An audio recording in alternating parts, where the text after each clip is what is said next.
నగరంలో ట్రాఫిక్ పోలీసులు నిర్వహించిన డ్రంక్ అండ్ డ్రైవ్ తనిఖీలో పట్టుబడిన మందుబాబులకు కోర్టు భారీ జరిమానా విధించింది. తనిఖీలో దొరికిన 43 మందిని న్యాయస్థానంలో హాజరుపరచగా 40 మందికి ఒక్కొక్కరికి ₹10,000 చొప్పున మొత్తం 4 లక్షలు జరిమానా విధించారు. మిగిలిన ముగ్గురికి వారం రోజుల పాటు జైలు శిక్ష ఖరారు చేశారు.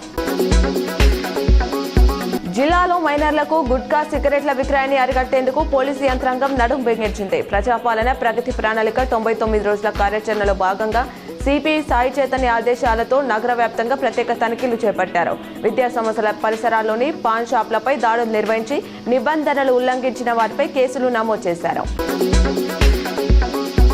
తిరుమల శ్రీవారి ఉండికి రద్దయిన 500, 1000 నోట్లు వస్తూనే ఉన్నాయి. ప్రస్తుతం దాదాపు 400 కోట్లు టీటీడీ వద్ద ఉన్నట్లు సమాచారం.